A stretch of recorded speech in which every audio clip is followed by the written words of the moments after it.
Here is another in NBC's great parade of new shows.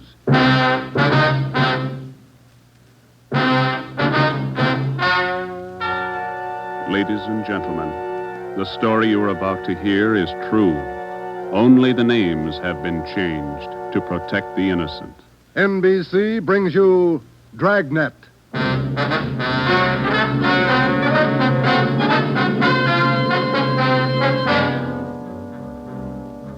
You're a detective sergeant. You're assigned to auto theft detail. In 3 months, more than 250 cars have been broken into. Property amounting well into thousands of dollars has been stolen. 2 youthful members of the gang have been apprehended. The all-important brains of the criminal ring, the leaders, are still at large. Your job, get them. Dragnet, the documented drama of an actual crime, investigated and solved by the men who unrelentingly stand watch on the security of your home, your family, and your life. For the next 30 minutes, in cooperation with the Los Angeles Police Department, you will travel step by step on the side of the law through an actual case from official police files. From beginning to end, from crime to punishment, Dragnet is the story of your police force in action. It was Monday, March 2nd. It was cold in Los Angeles. We were working the night shift out of auto theft. My partner's Ben Romero. The boss is Ed Backstrand, chief of detectives. My name's Friday. I was on the way back from the interrogation room, and it was 10:58 p.m. when I got to room 26, chief of detectives' office. Real tough kids, aren't they? Yeah, they won't admit a thing. Now, sit down. Thanks. When'd you pick him up? About 8:30 tonight in the parking lot behind the Star Theater out on Sunset. He was lifting the radio out of a 48 convertible. He's had lots of experience. The report says you picked up a 19-year-old girl with him. She was waiting for the guy in a parked car across the street from the theater. Car was full of loot. The first real break we've had on those auto burglaries in 3 months, and it's no good to us. Neither one of them will talk. They won't even admit they know each other. You run makes on them? Just did. We've been questioning the boy for an hour, getting nowhere. What's his name again? Freeman, Stanley Freeman. Oh, yeah. Age 20. Address? Butte, Montana. Down here for a vacation. He doesn't lie very well, Ed.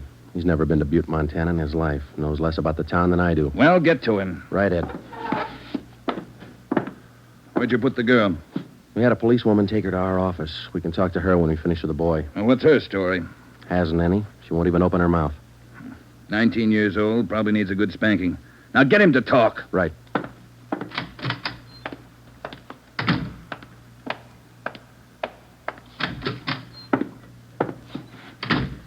Did you run a make, Joe? Yeah, he's clean. Get wise, huh, Flatfoot? Look, you're in a bad spot, son. That kind of talk isn't going to help. Says you. We caught you red-handed trying to steal a radio that didn't belong to you from a car it didn't belong to you. Is that right? That's enough to send you to San Quentin, boy. You better give us the story. Shut up. We got all the evidence we need for him. Maybe you don't realize how serious this is. We've had more than 250 car burglaries in this city in the past 3 months. Over $200,000 worth of property's been stolen. That's a lot of money. So what? So you're the number one suspect, young fella. Your method of operation in breaking into that car tonight is the same used in most of the other burglaries. That means you're not going to be tried just for this job tonight.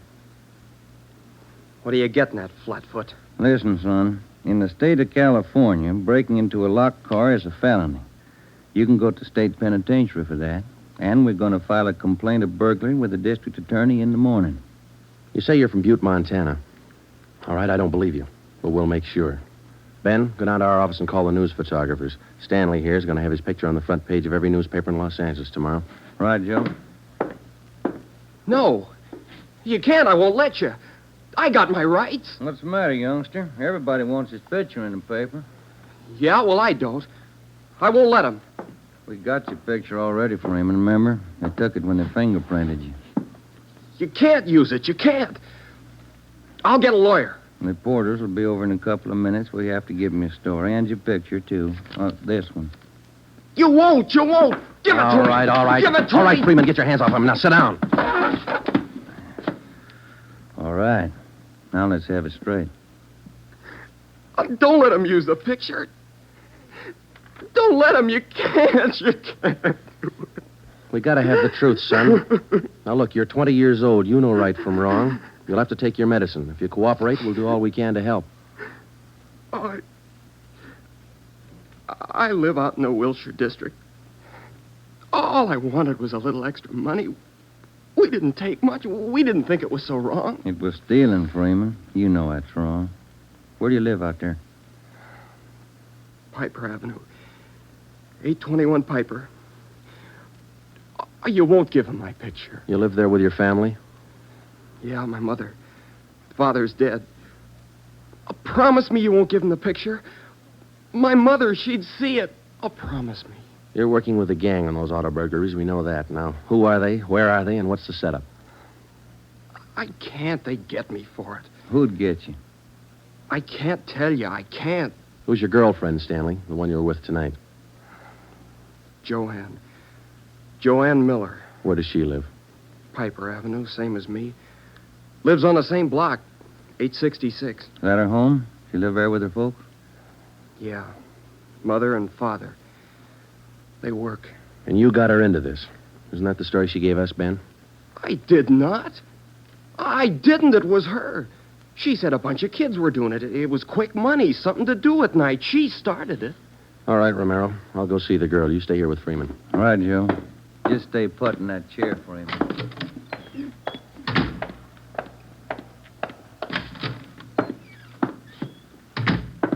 Hi, Marge. Hello, Joe. You and Romero handling this case? Yeah. I'd like to talk to the girl a few minutes, Marge. Will you stand by? Right, I'll sit over here. Thanks. All right, miss. What's your name, age, and address? I told this lady cop 15 minutes ago I'm not saying anything. All right, then we'll tell you. Your name's Joanne Miller. You live at 866 Piper Avenue. You live with your father and mother. Both of them work. You're a liar. That's not me. You're 19 years old. You live on the same block as your boyfriend, Stanley Freeman, and you're the one who got him mixed up in this gang. Isn't that right? No, it's not right. It's not. I didn't do anything. Well, that's only half the story. Freeman told us everything. You want to hear the rest? No. Stan wouldn't tell you. He wouldn't. He told us how you got him mixed up in it. Quick money. That's what you told him, didn't you? No, it was him. I can prove it. The rest of the kids will tell you. He got me in this. Ask them, they'll tell you. It was Stanley and Fred Milford and George Jansen. They started it, all three of them. All right. Will you tell the story to a police stenographer? I'll tell him everything. He's not blaming this on me. Marge, will you go get the stenographer? Right, Joe. Now, how many persons in this gang of yours? Oh, about 10 or 12. And it's not my gang either. He got me into this, and now he's trying to lie his way out, blaming me. How long you been doing this, burglarizing cars? Me? Oh, only about 2 weeks. It was supposed to be fun, something to do at night. The rest of them been at it a couple of months. Who's the head of the gang? I told you, it's him, Stanley, and Fred Milford and Jansen, all three. I only started going out with them 2 weeks ago, maybe less. All right, Joanne. Tell it to the stenographer the same way. Stenographer will be in a minute, Joe. Okay, Marge, thanks. Stay with her. Right, Joe.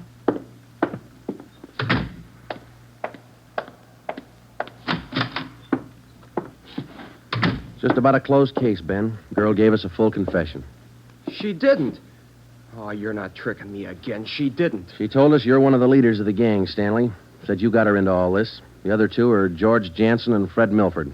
About a dozen kids in the gang, all of them about your age. Isn't that right? She's lying, can't you tell? She's lying. She got me into the gang. Well, she did. She's Milford's girlfriend. Ask her. Oh, she can't lie out of that one. She got me into it. I can prove it. Who's the real leader of the gang? Milford. He started it. He organized the whole thing. He collects the stuff we get, and he delivers it.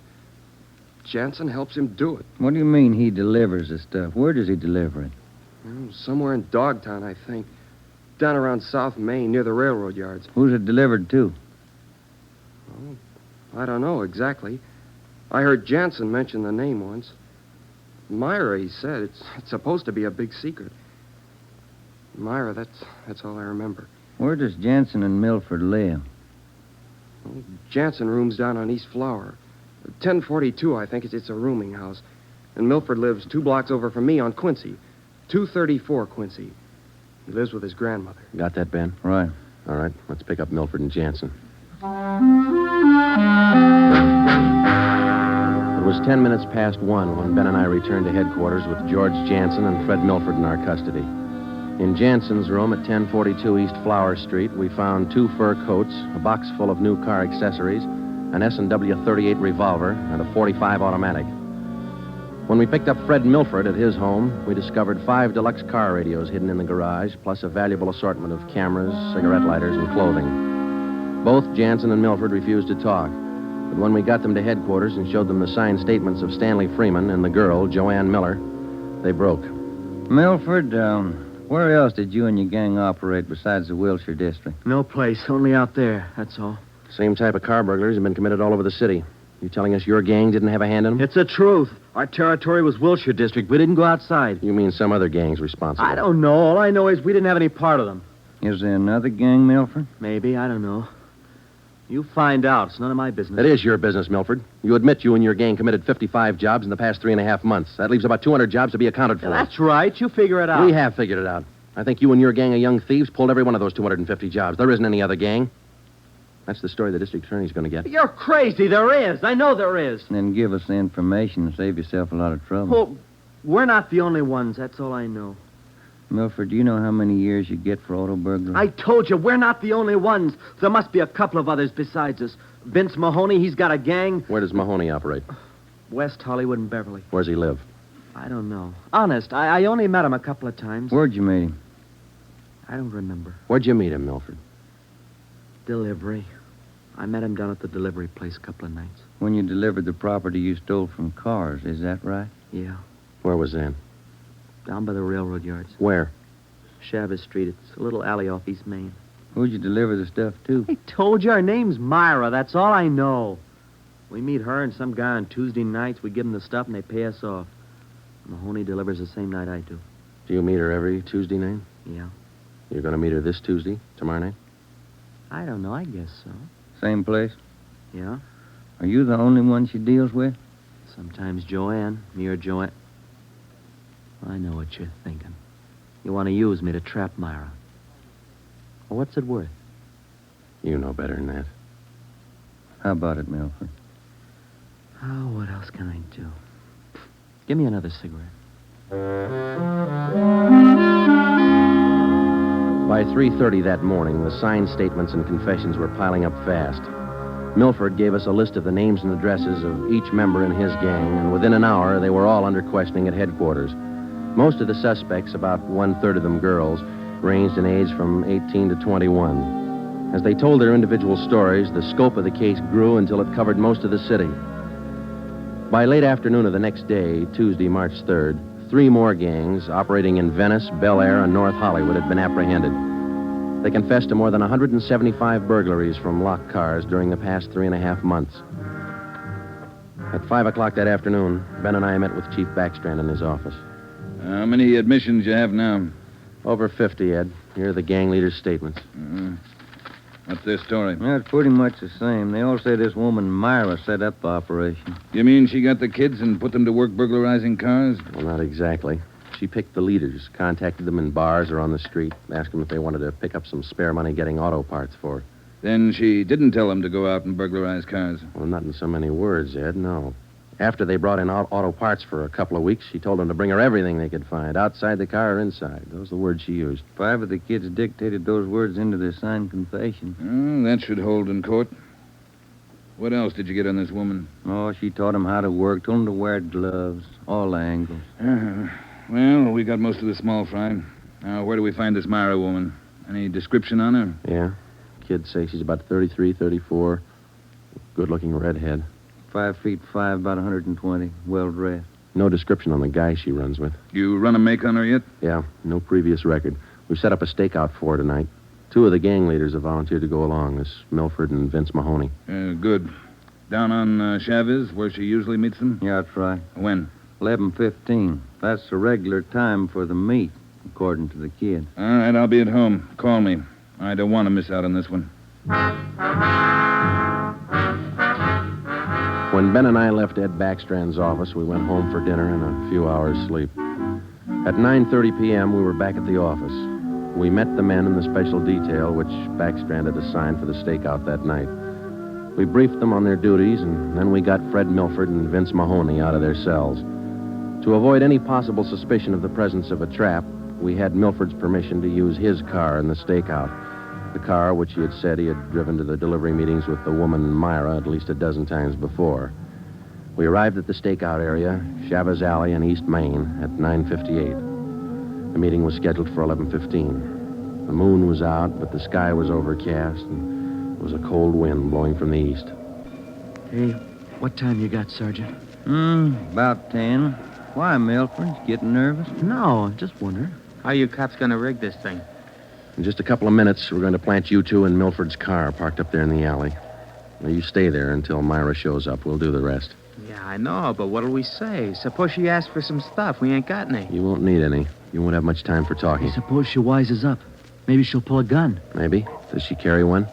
No, never saw her with one. Don't worry, Milford. We'll make sure you're not in danger. She's got an awful temper, that redhead. Got mad at me once when I squawked at the prices she was paying us for radios. What was she paying you, Mahoney? For an 8-tube radio, good shape, $7.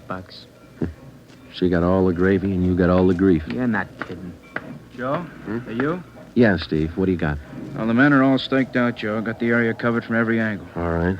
You got an extra man to stay in Milford's car? I'll handle that myself. Fine, thanks. Okay. All set, Joe? Yeah. Now, Milford and Mahoney, we're going to put you two in your car now. There's going to be an officer with you, so there's no need to be nervous or afraid. You just sit in the car and act natural. When this Myra drives up, don't leave the car. Have her come to you. You got it? Sure. Okay. All right, Joe, let's go.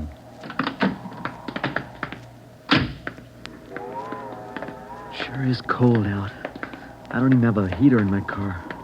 You stole enough of them. Okay, Steve, here they are. All right, boys. Milford, get in first behind the wheel. Okay. Mahoney in the middle. Now I'll sit in the back. We'll be parked in that garage across the street, Steve. Got a perfect view of the alley. Okay, Ben. Check with you later. All right. Mean night, Joe. Yeah, come on.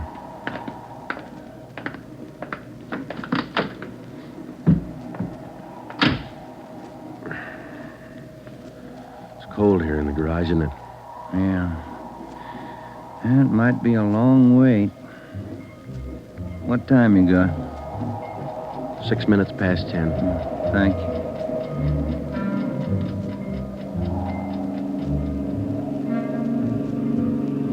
Hey, Joe. What is it? It's nothing. Thought that passing car was turning in the alley. Relax. It's early. Lonely place. It's dark. Gets on your nerves.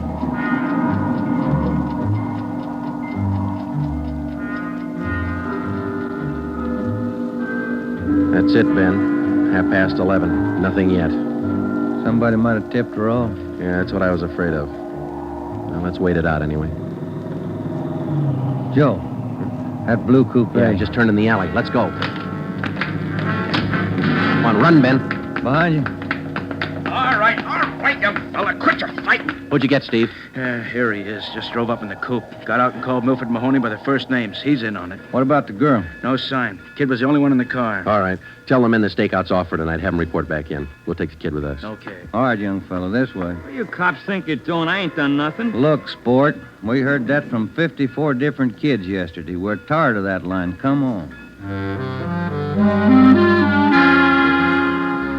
When we got back to the office, we took the boy to the interrogation room and questioned him. He gave his name as Matthew Leiter, age 21. He wouldn't break until Vince Mahoney definitely identified him as a member of his car burglary gang and the special favorite of the red-headed woman they called Myra. Then Leiter copped out and told Ben and I that he had talked with Myra as late as 10 o'clock tonight. He told us that she had heard that the police had picked up some of the gang members, and she asked Leiter to drive down to the Chavez Alley meeting place. He was supposed to tell Milford and Mahoney that the weekly delivery date was off until further notice. We questioned Matthew Leiter for an hour and a half. You told us a little while ago that you talked with this woman, Myra, late tonight. Yeah. Where'd you talk to her? At her home? Her home? Don't be stupid. Nobody knows where she lives. I met her at a bar. Which bar? Julia's. Out in Santa Monica. How did she contact you? Called me at home. She's not such a bad dame. She treats you right. Sure, that's why you're in jail. Did you ever call her on the phone? I don't know her number. None of the kids do. She's smart. She taught me all I know about the racket. You'll have a rough time getting her. Maybe, but we'll get her. Ben and I left the office at 2 a.m. and went home to bed. We reported in at 8 that morning to Ed Backstrand. The three of us went down the street to Koken's restaurant for a cup of coffee. Nobody was in a good mood. We had most or all the small fry in the citywide burglary ring, but it seemed we were still a long way from cracking the inner circle. The latter kid said that none of them knows where she lives, what her phone number is, nothing. Pass the sugar, Ed. I think we still have a few angles to study on that score. Right now, I've got some more bad news for you. What's that? You been through your mail this morning? No, not yet. We haven't had a chance. I saw the overnight reports. There were 32 car burglaries last night. 32.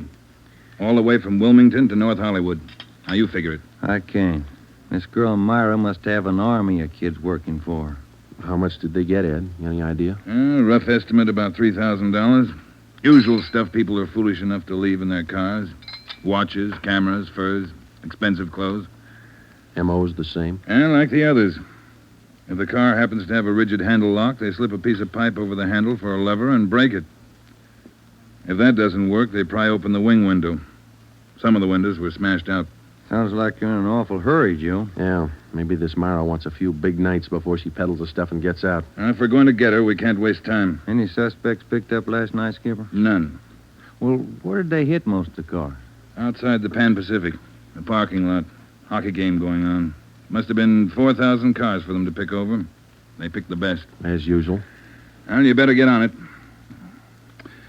There's one way to handle it. What's that? She works fast. You work a little faster. We got back to the office and we went over the reports one by one. Then we called the young gang members to the interrogation room and questioned them separately and re-questioned them. We got nowhere. Many of them had met Myra on the street, in a bar, but not one of them had any idea where she lived. At least that's what they told us. Ben had a hunch that Matthew Leiter knew more than he was telling. We had him brought to the interrogation room, and all that afternoon until 10 o'clock that night, with interruptions for his meal periods, we talked with Leiter. He would admit nothing more than what he'd already told us. Yeah, it's got me beat, Joe. Yeah. Well, let's check with Ed. Good morning, Joe. Ben? Hi, Mike. Skipper in? Just went down the hall for a minute. Be right back. Hold it a minute, will you? Yeah. Chief of Detectives always handing. Yeah. For you, Joe. Oh, thanks. Hello? Yeah. He does? We'll be right over. That was Sergeant Hopkins over at the jail. Yeah? Matthew Leiter's got something to tell us. Says it's important.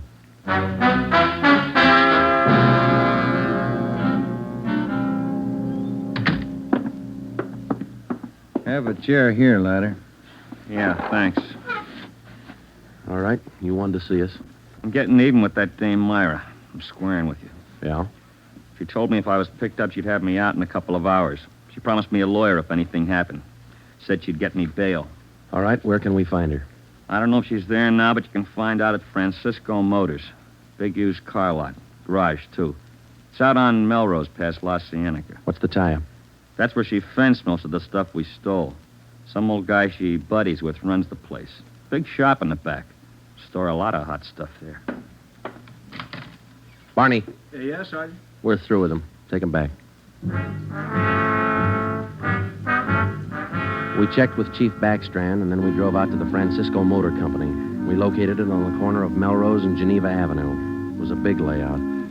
Consisted of a large used car lot sign bannering the slogan, Deluxe Auto Accessories, lowest prices in town. Along the back end of the lot, there was a large L-shaped garage.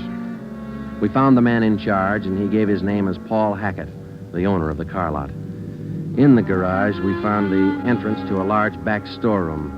It was loaded with thousands of dollars worth of auto radios, spotlights, cratefuls of assorted car accessories. Special closets built into the walls of the garage contain racks of fur coats, suits, dresses. Below that, smaller boxes containing watches and cameras, all wrapped in tissue paper. You can save all of us a lot of time and trouble by talking to us now, Mr. Hackett. Where is Myra? I don't know who you're talking about. I don't know what you're talking about. Can you explain what we just found in your garage? I didn't know it was there. I didn't know it was stolen. Well, which is it, Mr. Hackett? Make up your mind. I bought it. But I didn't know it was stolen. You can't prove I did know. I think we can prove it, Mr. Hackett. Some of those stolen car radios stored back there, the serial numbers are filed off, and this workbench here is full of filings. I didn't know. You'll have to do better than that. How does Myra figure in? I don't know. I don't know what you're talking about. It's all right with us, Hackett. We found the stuff and we got you. If we don't find Myra, you'll be doing time for 2 people. Stand still. You can't. You can't do this to me. I don't know anything about it. Come on, Hackett. We're taking you in.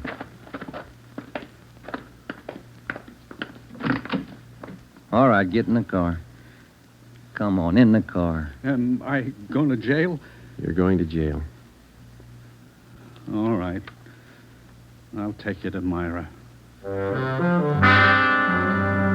Hackett told us that Myra lived at 1345 Munich Drive in Beverly Hills. He said that he was Myra's husband. He told us that he'd been in a legitimate garage business for 10 years before he married Myra. She talked him into the racket. He identified 1345 Munich Drive as their home. When we got there, we found stores of stolen property similar to those found in the garage. Myra was not there. Hackett had no idea where she might be. We sat down in the living room and waited.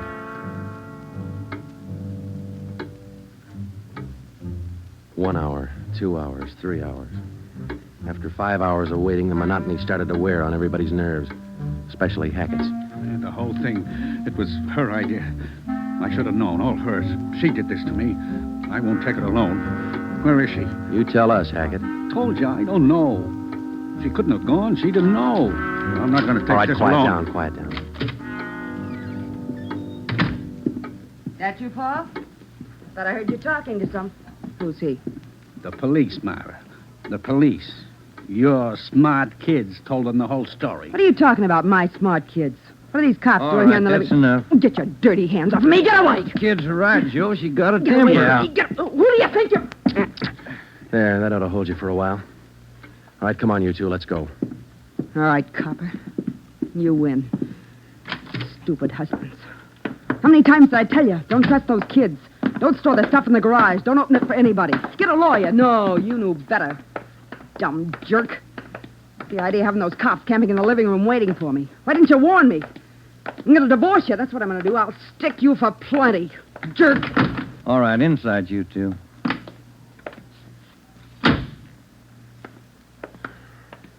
You got a smoke, Ben? Yeah. Here. Thanks. I was just thinking. What? Those kids were right. She's a pretty nice-looking woman. Yeah. Nice face. Beautiful figure. Mm-hmm. Sure talks a lot, though, doesn't she? Yeah. Hey, Joe, remind me to take home some flowers to my wife tonight, will you?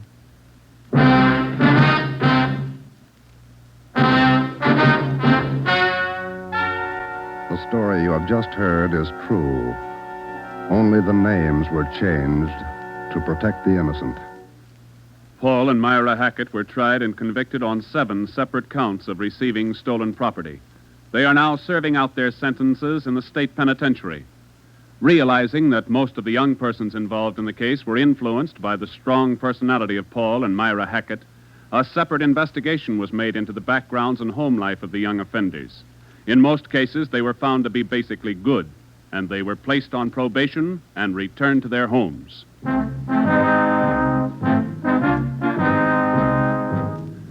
You have just heard the 13th in a new series of authentic cases from official files. Technical advice for Dragnet comes from the office of W.A. Wharton, Acting Chief of Police, Los Angeles Police Department. Tonight's program is dedicated to Detective Harry William Vosper of the Seattle, Washington Police Department, who on the night of July 21st, 1949, gave his life so that yours might be more secure. Dragnet came to you from Los Angeles.